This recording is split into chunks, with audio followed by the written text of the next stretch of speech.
Welcome, Dr. Bogan. Thank you. I'm happy to be here, and please call me Vicky. Oh, that's going to be hard. I mean, I'm hardwired to give deference to professors, so I'll try though. Thanks for joining us, Vicky. Before we get started, just a few reminders for our viewers. We will be taking questions at the end with Dr. Bogan, with Vicky. So please do send in your questions throughout the session, and we'll get to them before we close out today. Let's first kick off with a fun to set the stage, a poll question for our audience. And the question is as follows. Which of these best describes your approach to retirement and planning for retirement? Is it that you feel essentially solid in your plans? Are you feeling, really, feeling confident? Are you feeling like it's status quo?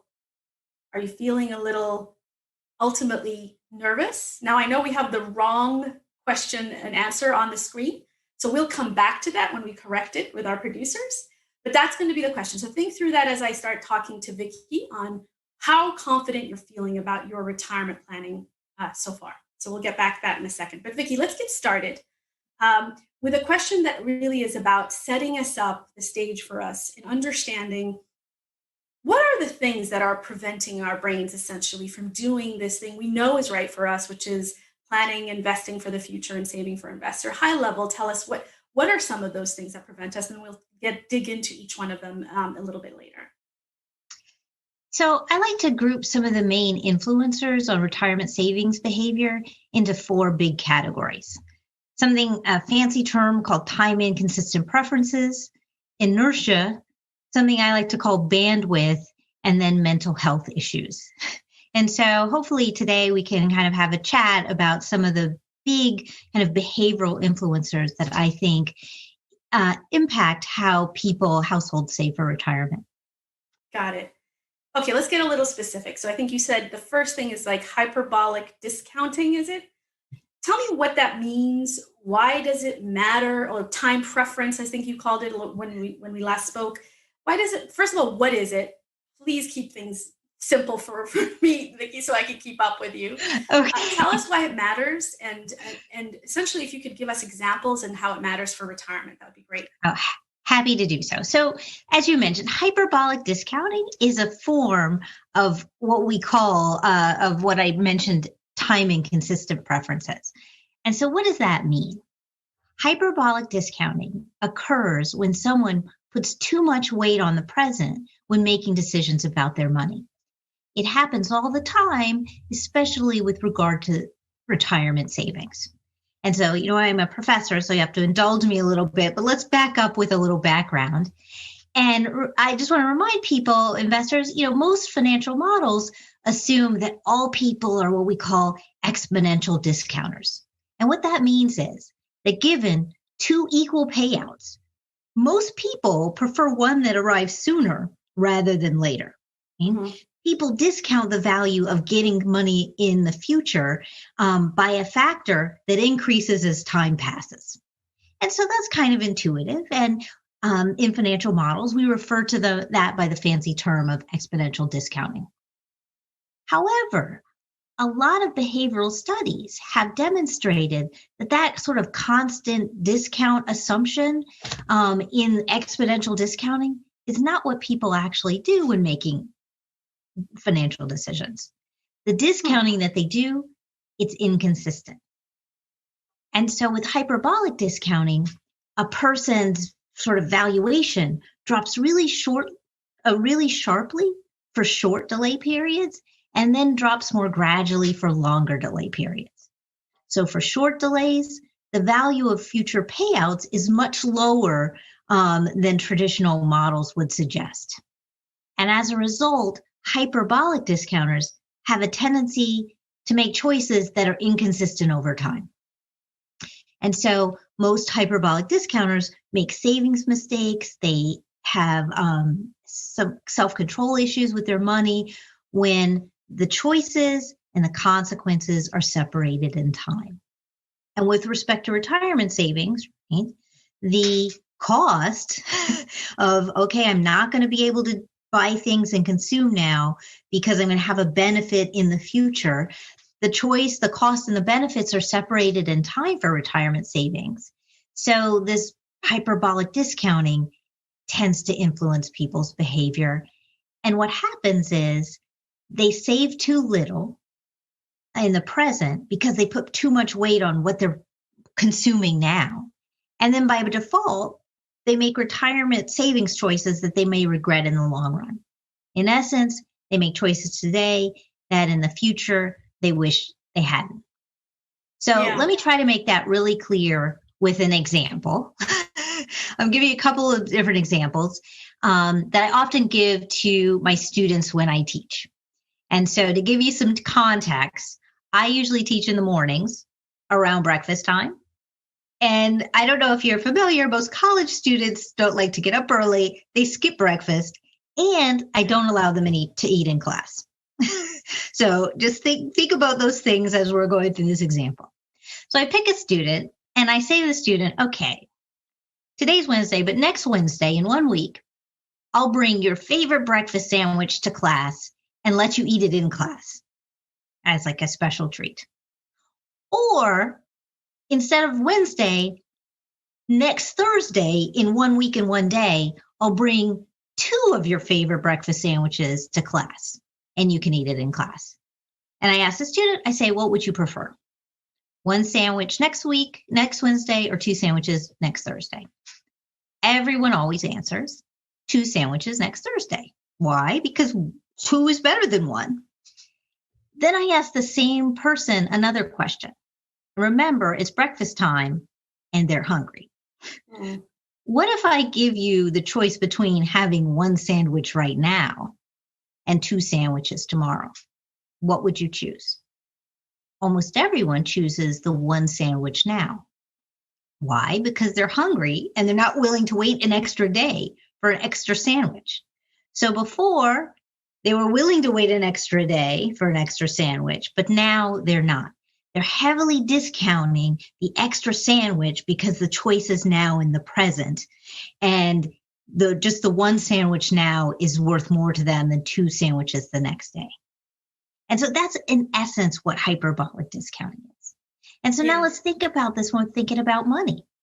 Hyperbolic discounters would select $750 today over $1,000 a year from now. People that would do that may choose to take $1,000 in 10 years over $750 in 9 years. Even though the amount of time to wait for that extra $250 is the same, it's 1 year, but because the choice is now more in the present, they discount it more and they tend to go for the more current consumption. And so because of this, because people put too much weight on the present, it often keeps them from making the right savings and retirement choices for the future. Does that make sense? It does. So I think, in essence, I am not paying my future self because of this behavior, essentially. I'm robbing my future self because of this sort of mental sort of situation that wants me to have the sandwich today versus tomorrow, right? So now, if I think of it not just in terms of, so let's bring it into another example of like, how do you think, one of the things we talk about is how sometimes certain segments of our society can over-index being conservative in the short term with their portfolio or investment outlook, which in a sense is like making sure I preserve the current, right? And missing out on the TAM value of growth, of not getting a little bit more aggressive when I have more time ahead of me. Does hyperbolic discounting also impact this behavior of being more conservative in our investment approach, or is that a different behavioral sort of trait that kicks in? I think it's a little different. I think when you think about hyperbolic discounting, the main driver is sort of current consumption. So what I am able to do with my money now. And I want to do things right now. I don't want to save my money for the future because I discount whatever I can do with it in the future. I want to spend it now or consume now. And so when we think about kind of discounting, it's all about whether you're going to consume now or in the future. And when you have these hyperbolic discounting types of preferences, you prefer to do things, you more heavily weight the future. Got it. Um, So it when is you're talking about consumption and not just fear that drives it, essentially, is what you're saying. exactly, Got it. it's not a fear. It's right in this moment. I'm heavily weighting the utility that I get, the benefit I get from consuming now. Got it. You know, So, it's like when I try to go on a diet. You know, my future self wants to be 5 pounds lighter, but my current self wants the chocolate cake. And so I'm kind of at war with my current self and my future self because right now the cake looks really good. And if I eat it now, my future self is going to be unhappy because I'm not going to have lost my 5 pound goal.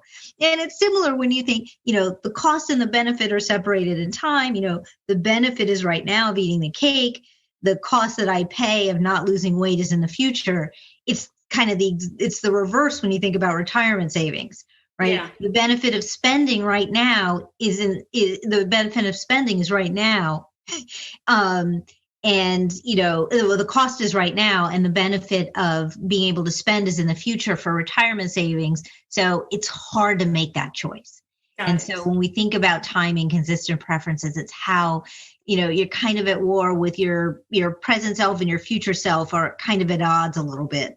And sometimes it's tough to make the choices that you need to make for your future self. Got it. Okay, so let's punch through the other drivers before we get into sort of a little bit more specificity of like, why does this matter for retirement Okay. specifically? So let's go to the next one, the one I've heard, which is sort of status quo bias. Now, it sounds like what it says it is. What does it mean? And give us an example of how, like, real life it happens and how it could apply in our approach to investing and planning for the future. Yeah. So status quo bias is a fancy way to say that people have a lot of inertia when it comes to their behavior. So psychologists call it status quo bias, you know, because it kind of you know, the name is self-explanatory. It's far easier for someone to keep the status quo, basically do nothing, than to take action. It's also some researchers also call it the yeah, whatever heuristic. And what it's really saying is that you have this tendency for inertia and inaction. And when you think about that, when it comes to actively managing retirement plans, it can be a pretty detrimental type of behavior. When it comes to actively managing retirement plans, studies have found that most people default to doing nothing year after year. There was an interesting study conducted in the late 80s, and this was of participants in TIAA CREF retirement plans. And so if you don't know, this company manages retirement plans for a lot of colleges and universities. So the employees are professors. And so these are educated people. And so you would think, okay, they're going to actively manage their retirement plans. But in the study, they found that the median number of changes in their kind of asset allocation for their retirement plan over the lifetime of the professor at the university was 0. What that meant is that over the course of their careers, more than half of the participants made exactly no changes in the way their contributions were being allocated.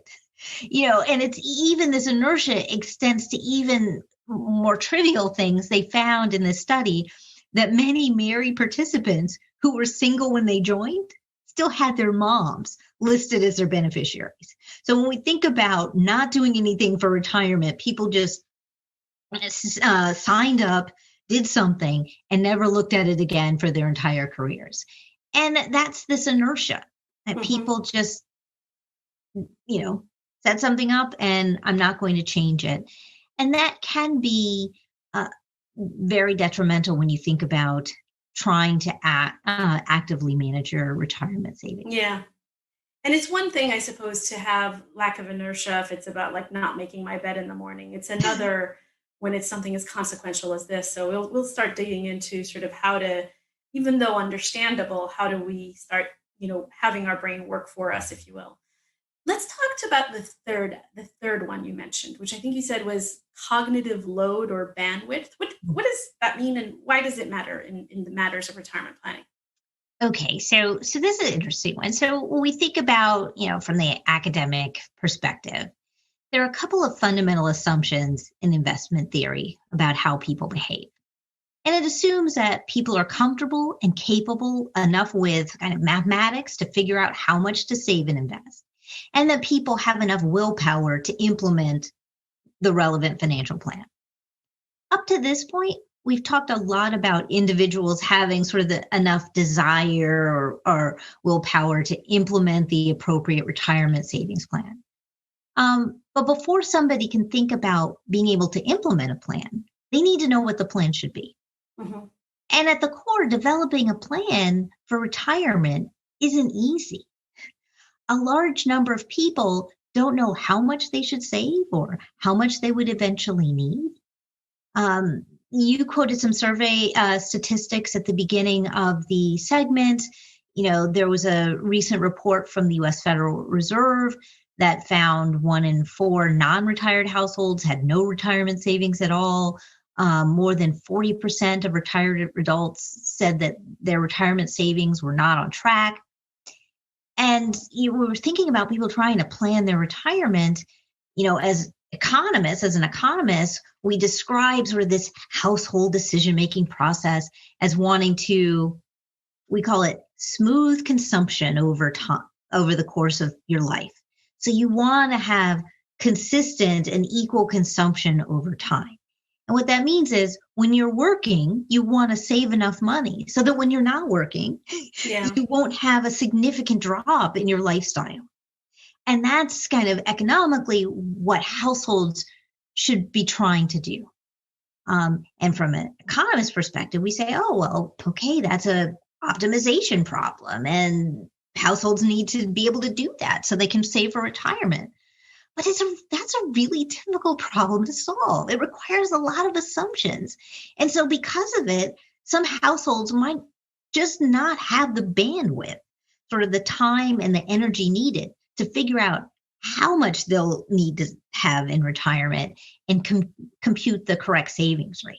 And when we think about this in general, this is a relatively new phenomenon for households, right?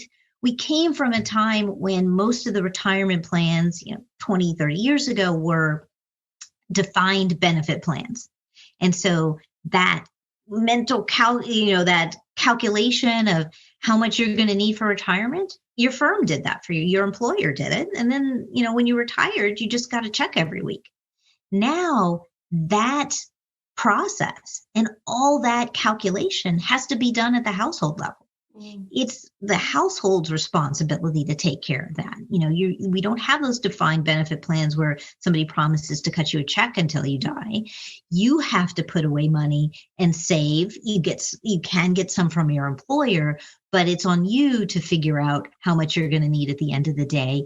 And that's a really difficult problem. And so because of that, a lot of households understandably don't have the kind of bandwidth, capabilities, capacities to actually figure out what they need to be doing. And so because of that, then we have the inertia kicks in and you just don't do anything. Yeah. It feels like they're sort of all like it's a perfect storm of some of these things that you're describing for us. So now I think we've got a good solid foundation of some of the 3 core sort of behavioral insights that you gave us. Let's talk, thankfully now we live in a time where increasingly, although it's not perfect, awareness around mental health is becoming part of the societal norm, which is great. But sadly, it is further exacerbated by the sort of pandemic period we're living through. How does mental health impact our approach to retirement investing and saving? Okay, so I'm so grateful for your question because now you're getting into my research area. So this is an area that I've spent a lot of time thinking about and researching. And my own research has actually found that mental health issues, specifically, we looked at things just like depression and anxiety. And these aren't even having a formal mental health diagnosis. These are just people that have indicated they're feeling, you know, have feelings of depression and anxiety. But my research has found that those types of issues can decrease a person's probability of holding a retirement account, and decrease a person's retirement savings as a share of their total financial assets. I've also found in my research with several co-authors that depression and anxiety issues are also associated with having less, just absolute value, less money in retirement accounts, and a greater probability of withdrawing from them.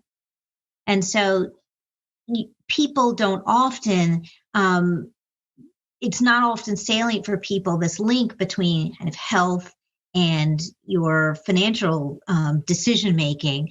But the link between your mental health and your financial decision making is very real and something that you should be aware of. It's very important.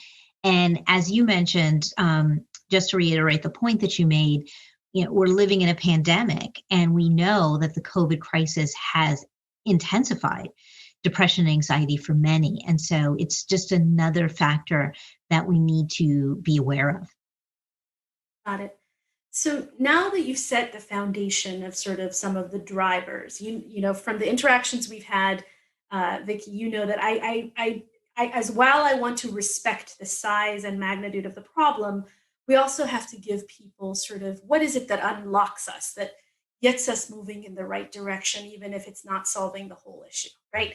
So we're going to start shifting into that. What did all this behavior in behavioral insight and awareness, how can that lead to action? Even again, as respecting the problem as we have to, if it's not going to solve everything, how can it create incremental movement? One of the things you and I talked about is how small movement in the right direction can have a compounded effect, right? Which is something that's really healthy in our retirement planning. So before we get to that side of it, though, I do think we have a survey question for everybody. And this time, I think we have the right one. So if you don't mind popping that up on the screen, team. So the question we have for you is, I know you guys have been listening to Dr. Vogan about what is it, of the three drivers, which of the ones that she described, right? The cognitive load, the status quo, cognitive load meaning too much in my brain, can't handle too much, right? And the status quo is sort of that sitting in place and not inertia just kicking in. And then the hyperbolic being essentially, I'll take it today. I won't wait for the two tomorrow, or those two sandwiches tomorrow. And what we're seeing, Dr. Broden, actually, because we actually issued the survey earlier, is many of our viewers actually think it's cognitive load that's their biggest burden, which is interesting. Because I think what you're seeing is that maybe there is among our audience, there's always by virtue of coming to this conference, there's a willingness to unlock status quo, right? By virtue of wanting to be talking and planning for retirement, clearly you've understood that hyperbolic discounting is something you have to be aware of. So then we come to that all-encompassing challenge of time and the ability to understand and really sort of handle that load, which is really interesting. What's your thoughts from what you see now? So it's interesting. I love how you frame it. You frame it like a researcher, right? So you started with there's selection bias in that survey because people that are coming to the conference are kind of predisposed and motivated to try to save for retirement. They're not willing to have this inertia. And so really you're coming to the conference to gain information to try to determine and solve that optimization problem for your own household. And so it makes perfect sense that, given the sample that we have for the survey, that would be the sort of primary hurdle for the audience. And so that's it. That's not surprising. And very but it's still interesting, right? Even unsurprising results have an interesting sort of it is interesting. And I'd say, most of us, if we're inclined to be at a conference like this, it makes sense that the first one is the highest sort of priority. But I'm sure all of us have family members and people that suffer more from the other two. So I'm sure whatever we're learning here, people will be able to share in the dining room tables and elsewhere to share with family that might have the other two be their largest sort of hurdle, if you will. So now that we've established those three hurdles, I want to shift back to again, okay, first of all, tell me before we move into what do I do, what does awareness on its own? I know that it's not enough, but what does awareness on its own first give us in Yeah, our approach to retirement? so you're exactly right. Recognizing whatever blind spots you have is an important first step. But it's important to understand that recognizing your own biases can be difficult. And there have been a lot of studies that show that awareness of biases and blind spots is not sufficient to stop the effect on your behavior. And so the name is apt. It's a blind spot for a reason. You just can't see it. And it's hard to be constantly aware of it. And so I think understanding and awareness to me is an important first step, but it has to be the first of many steps. And so, for example, understanding that you're with, I guess. Yeah, and I can attest to sort of as investment product service providers that that's something that's always top of mind for us. Like, how do we design things that reduce cognitive load on people and doesn't demand their time, that allows them to put something on autopilot where they can, whether it's a robo they choose to, or having regular deposit, like things that the products itself can also work towards helping dislodge, if you will, these behavioral sort of blocks that we all can suffer from. So I think that's something we, as financial service providers, we have to keep our ear to the ground as well in terms of how we design these things for people. Now, let's shift to practical, from your lens, practical things, starting with hyperbolic discounting that we can do. And the part that I'm interested in is like how habits, because often enough when we talk about habits, we always frame them in a bad way, right? In a bad light. How can we use habit, or as you said, putting these programmatical things in place to counterpoint something like hyperbolic discounting, especially in the topic of today around retirement saving and investing? So I think the first thing, and we've talked around it a little bit, is if you have a retirement account or you have access to a retirement account with your employer, sign up if you haven't signed up with your employer's 401k or 403b account. And if you already have a retirement account, try to make it easier to contribute regularly by setting up just simple things like automatic direct deposits to your account. And so every paycheck, before you see the money, have it taken out of your paycheck and put directly into your account each month.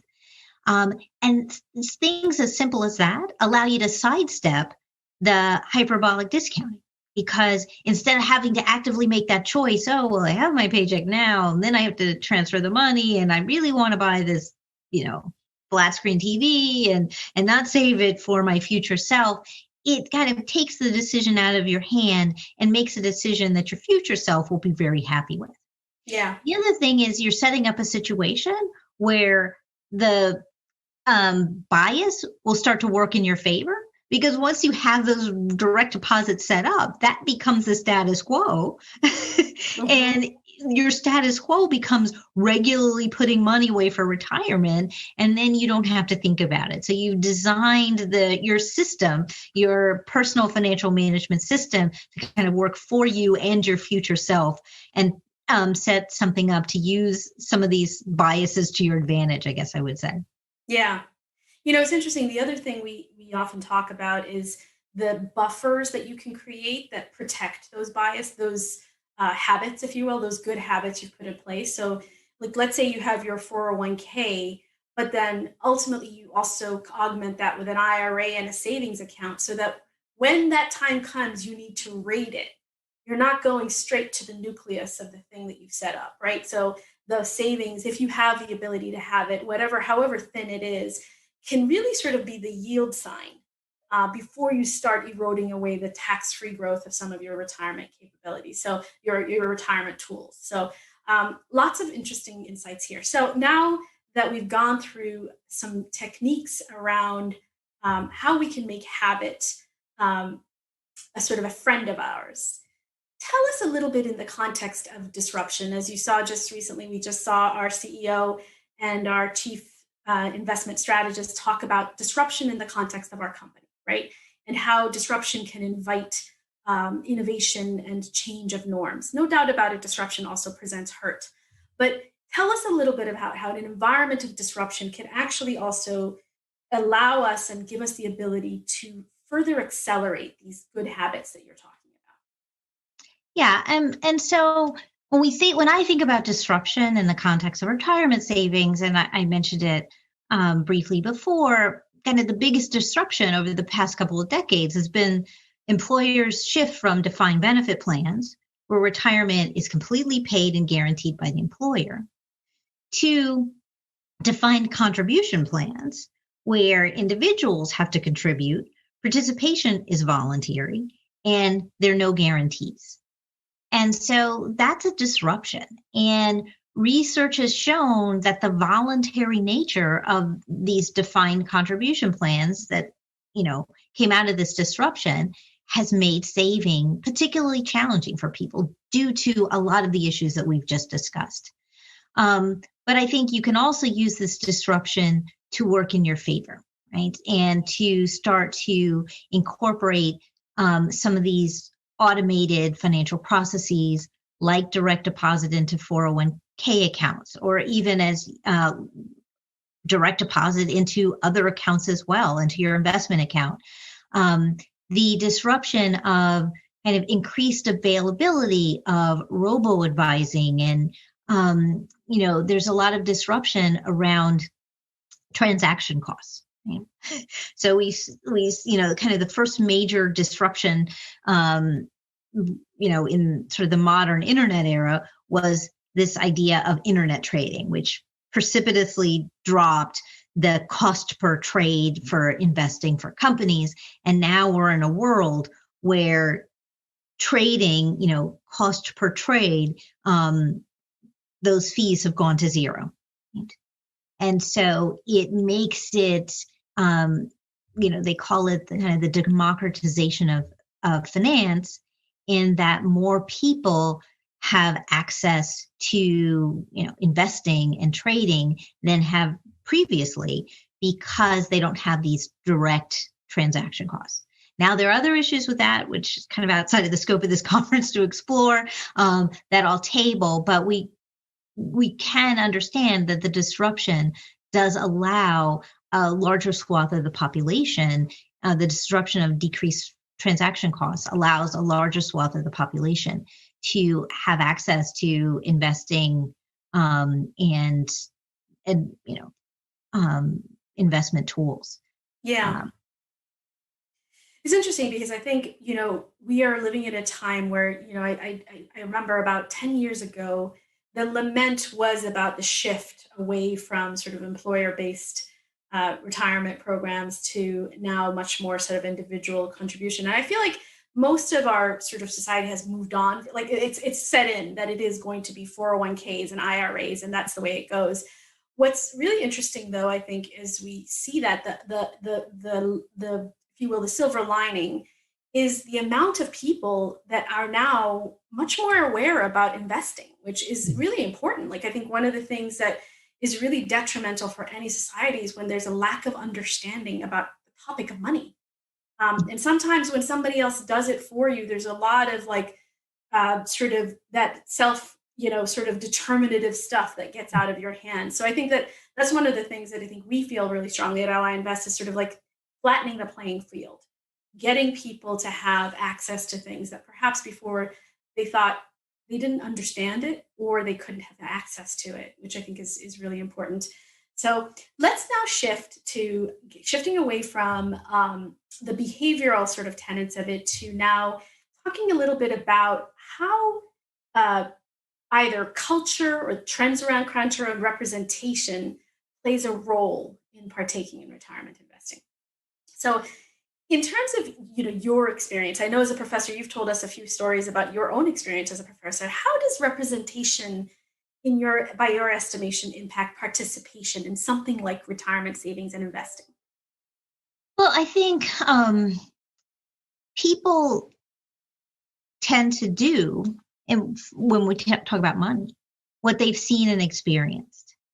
And so, when we think about what the data say about that, studies show that a big determinant of a person's financial behavior is the behavior of their family members, or kind of the family when they grew up. And so, for example, a person is more likely to hold stocks if their parents held stocks. And that's, an important fact to recognize, but I'd like to put that in the context of the disruption that we just discussed and talk about now we're in a time where there's much more information. And so I think we're poised to be able to start to sort of push people forward in a way that perhaps would not have been as easy previously. Right? Mm-hmm. And so you're more likely to invest in the stock market if your parents did, because you knew about the stock market. You discussed it at the dinner table. You knew more about that. And there were only a limited number of ways where you could get that information. Especially think about pre-internet. There was almost no way you could get some of the information that we have today. But now we're living in a we're living in a time where information costs have declined, dropped dramatically, and information on investments is ubiquitous now in a way. And so now I think that it's important to be able to harness kind of the technologies and the information we have now to start to push those trends. I personally think that, representation is is a very powerful factor in getting people to change their behavior. And so I know from my personal experience as a teacher, one of the first classes that I taught when I went to Cornell was fixed income securities. So it's all about the bond market. And when I first started teaching, and it wasn't that long ago, but it was years ago, I had one female student in my class. And I taught that class for 10 years. Mm-hmm. And by the last year that I taught the class, I ended up switching to teach a different class. Maybe 30 to 40% of my class were female students. And so I don't take credit for that, like the Vicky effect. Yeah. I don't take credit for the Dr. Bogan effect, that all of that was just me teaching the class. But I did have students share with me that, I was a little nervous about taking it, because it seemed like it was just a male dominated class. But then I saw that you were teaching it, so I thought I could give it a try. And so I do think that representation in a lot of contexts is important for moving the needle. Yeah. And I think we often, it would be interesting to see studies on this, like how much we don't give that a premium for the impetus for perhaps like when we start seeing rapid change in systems. Like how much did this component also play in people getting involved? And so thank you for sharing that example too for us. Now you talked about how for a lot of people, getting involved in the markets and investing is something that is talked about at the dinner table, right? It is something that's done by family, with family, that you see, and then therefore then you do. Well, in order to advance the concept of representation, we're not going to be able to rely on that, right? Unless we create a massive table for the entire nation to come to. So how do we then employ simple life hacks, if you will, back to my comments at the beginning of this conference, that, okay, so I did not have that. I don't have that table. But, there's this still, I have the desire and the will to want to make my lot better so that subsequent generations after me can be better. What are some of those life hacks you've seen or taught about that really work against the sort of the inertia that, the generational knowledge has created, or the blockage generational knowledge has created for people who are not involved in the investing? Well, I think first, I like the life hack terminology. First, you could focus on some of the remedies that we just discussed, right? In terms of, okay, definitely engage with your employer's 401k plan if you have the option. If you don't, set up your own IRA and contribute to it on a regular basis. So those are the kinds of things, automatic deposits into your 401k plan. Those are the kinds of things that can be very powerful. And also, it's just all about just starting somewhere. Even if you're only making small contributions, there's something called the progress principle that I think may be applicable. So I looked into this. There's a book called The Progress Principle, Using Small Wins to Ignite Joy, Engagement, and Creativity at Work. And it talks about kind of the importance of progress. And the authors, it's Amabile and Kramer, I think, the authors contend that of all the things that can raise motivation during, and they do it in a work context, but all the things that can raise motivation during a workday, the single most important is making progress in meaningful work. And the more frequently people experience a sense of progress, the more likely they are to be creatively productive in the long run. And so, there have been no formal studies on this in the context of kind of retirement savings, but I do think that's a strong, powerful force of you can perhaps apply it to the work of retirement planning. And so you may say, oh, I have to, save $1 million. The longest journey begins with one step. Mm-hmm. And so I think it's important just to take that first step and make a little bit of progress. And that will be encouraging. And then you'll be able to take your next step. And so I think it's important not to think that,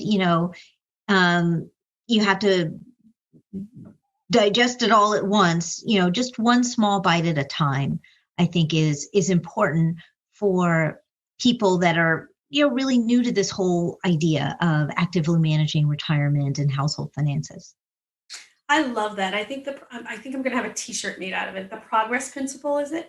Yeah. I love it. I mean, I think that, it's just as much of a celebration to finally open an IRA, to finally establish your 401k as it is to see it growing, because that initial start has such a compounding effect on everything else. So thank you so much, Dr. Bogan, for such a rich conversation. We're going to now shift over to some questions we might have had from the audience, and we're going to bring Brian in. But before we do, any closing thoughts you have before we kick it off to the questions on our discussion, and just some wisdom you can leave our audience with?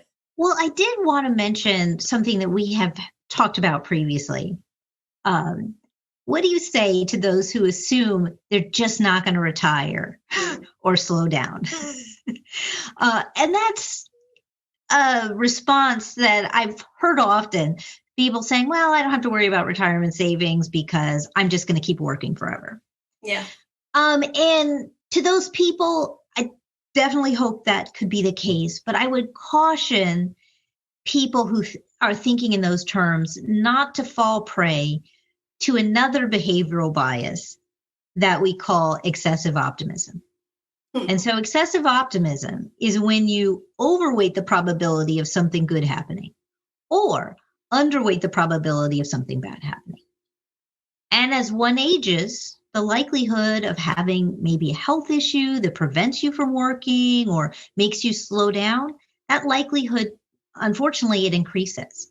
And so while we hope that doesn't happen to us and we can keep working forever, I like them to wheel me out of the lecture hall, because I love working. Yeah. We hope that doesn't happen to us. It is a possibility that we all need to plan for, and we all need to, take retirement planning. It's important, and you may, still be able to work, but you do need to start thinking about having at least some cushion in case in case the best laid plan doesn't necessarily work out. Yeah, that's a great note to finish on, because I think part of it is sort of like not having this optimism bias that you're referring to, but the other one is also ironically planning for subsidizing your retirement for that downside could be the very reason you're able to work until you're wheeled out of it. So there's this sort of connection point of like you're setting yourself up for better success to be able to work, rather than thinking of it that I'll work until I drop dead kind of concept, because we're not going to work, I'm not going to worry about retirement. So I think that it's almost, again, back to this compounded effect we've been discussing, sort of like the very thing that makes you plan for the down day, the potential of not working, that plan working out. When you start planning for the saying, I want to keep working in retirement, but subsidize income for that potential slowdown, your probability of reaching that goal becomes higher. That's something we've, at least when I've advised clients that I've noticed as well. The problem doesn't get any better because we don't unpackage the box. So thank you so much, Dr. Bogan. Brian, I will turn it over to you for any questions from the audience for our guest today. All right, definitely. And I'd like to introduce myself. My name is Brian Overby. I'm the Senior Options Analyst here at Ally Invest, and I'll be your host for today's show. So we have a boatload of questions that have came in through the chat box. Want to let you know there is still time. So if you want to type your questions in, we'll see if we can address them here. We have a few minutes before we go into break and kick off our next speaker. So to start with, I have a question from Kelsey Johnson. Kelsey Johnson asks, what are some ways you can prime your mind to recognize these biases? Yeah, I'm not sure that I know if there's a way to prime your mind. I think a good step would be to familiarize yourself with these biases and that they exist, and make yourself aware of their existence. And I think that is generally sufficient enough to get people to start recognizing it. And I'll use another example from my class. I teach a behavioral finance class. And so the first couple weeks of the behavioral finance class, I think it's a lot of fun. We go through all these like in-class experiments, and I'm, teaching them about all these different biases.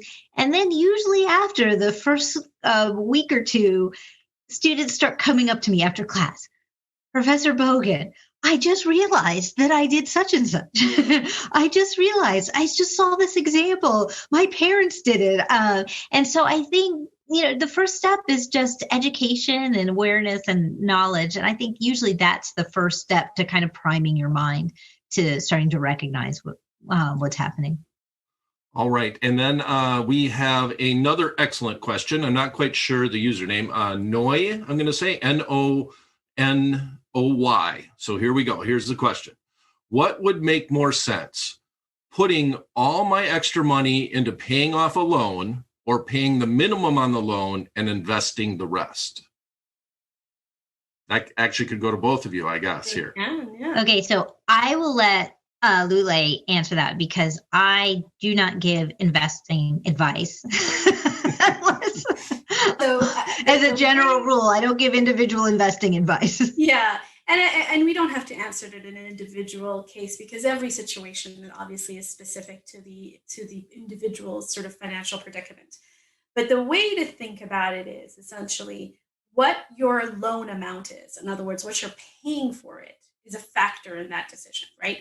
So if you have a loan that is charging you a ton on the interest rate that you're paying, for instance, the priority is not just about paying it off. You should probably find ways to, if it's possible, to reduce the load of that interest rate. So it's not, one of the things that we try to coach people around financial planning is don't set yourself up in a situation where it's only one or the other, that you can tackle a problem through chiseling it through different ways. So that's one. It's like examine your interest rate you're paying is a good start point. The second is, if that interest rate is not breaking your back, generally speaking, again, this is not an individual thing, it's very healthy for individuals to think about both their debt and their savings or investing. That we don't want to get to a situation that our life is only focused on the closure of debt, but we try to find that balance. But as I said, at the end of the day, each situation is specific to an individual. But the balance of finding that, striking that balance is one that, that is encouraged in traditional financial planning. And as I said, don't think of it just as a binary choice of do this or the other, but think of like different ways that you can hit at that problem in a way that could reduce the load. All right. So next question. This one's simple. This is just Carrie. And Carrie would like to ask, do I need a separate account for an emergency fund, or can I use my current investing account? You want me to take that too, Dr. Bogan? You can. So the way to think about your emergency fund is twofold. So one is that it allows you to have something to pull on. So what I call, you don't raid your future self, right? So what an emergency fund does is it protects that very nest egg that you're paying your future self. It allows that to be protected and grow, typically tax-free if you're using your 401k or IRA. And so the emergency fund becomes the buffer. Now, there are different kinds of emergencies, right? If you're a first-generation person like myself, there's the emergency of what you put aside potentially to help friends and family. And there may be the emergency of your own life expenses, or whether, the roof is getting leaky or whatever the case may be. So one of the things that we did at Allies, we created these sort of mental accounting buckets. So if you actually have a savings account at Ally, you'll be able to create a mental account of your different buckets, if you will, because emergency is not only one thing. And what that allows you to do also is feed different kinds of emergency buckets differently, because they have different demands.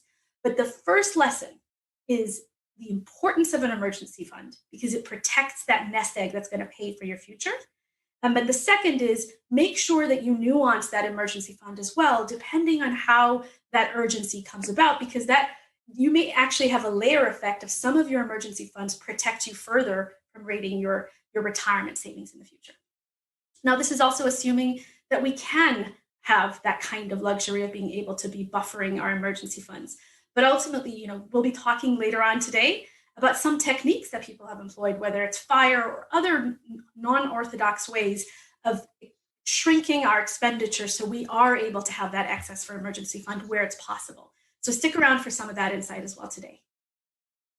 All right. Okay. So next question, simply Angie. And I think I'm going to direct this one to Dr. Bogan.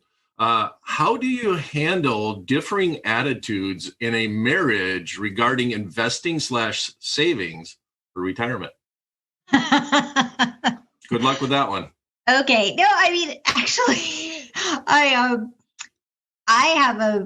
have something that works for me. I am married, and I'll share a personal thing. The person who married us, in our pre-marriage counseling, the advice was, basically they said, what's the number one thing that breaks up our pastor? What's the number one thing that breaks up marriages? And we were like, oh, religion? He's like, no, it's money. And he said, before I marry you, I want you to come up with your sort of financial code in terms of how you're going to handle certain situations. And being the type A person that I do, my husband was like, whatever. But I typed it up and we went through and decided how we were going to handle certain things, how we were going to save money, and, how are we going to loan out money, and, how we're going to spend money, and, who has to approve what kinds of purchases, big purchases. And I'm a saver and he's not. And we have very different ways of engaging with money. But that has been a very powerful way that we manage our household finances. And we don't argue about finances. And so kind of agreeing on sort of a set of rules has been very helpful for us. And I've been married over 21 years. So, so it worked for me. All right. And then I have a fairly simple, straightforward question for you, Dr. Bogan. Personal finance books. Do you have any that you recommend? In terms of behavioral science, behavioral stuff. Mm-hmm. Okay, that's where so the question there was a directed. few. I left that out for some reason. Yeah, there are a few, let me focus on some non-technical, what I call really fun beach reads. There's an interesting behavioral book called Nudge, if you haven't heard about it, it talks about finances, but it also talks about some other things. It's written by Cass Sunstein and Richard Thaler. And then Richard Thaler also has a really interesting book, Misbehaving, that talks about behavioral finance in some very interesting ways. And so if you're really interested in behavioral issues, those are some really, really good accessible beach reads, I think would be fun. All right. Then I have, right, it looks like we're there's time for some more questions. If you would like to address them in the chat box right now. We don't have one all primed up and ready for us. But I should let you know that next up, we're going to have Danny Fava from Envestnet, and she'll be discussing social mega trends shaping personal finance. And with that said, I think we're going to be logging off here. And remember that this is a live event. So if you have any questions, make sure you have that chat box open up, and we'll address them all throughout the show. And I want to say thanks to Dr. Bogan and Lule. What a great conversation that we had. And I'll let you guys finish with some final thoughts. Thank you so much, Brian. And thank you again, Dr. Bogan, Vicki, for joining us. It's been, I was joking about that massive table, right? When we're not born with somebody who's an investor in our household, where do we get that big table to get that conversation going? And this conference really metaphorically is that, right? We're trying to, it's a free conference for people to attend, to them to hear some things that may not be discussed in regular life, but is so central to people's financial futures, which is making sure that we are cared for in our future and what part we play in that. So Dr. Vicki Bogan's insight is just one piece of it. There's a lot more coming later. Thank you again for joining us, and we really hope that you enjoyed this session. And thank you, Vicki. Thank you. I appreciate being a part of it.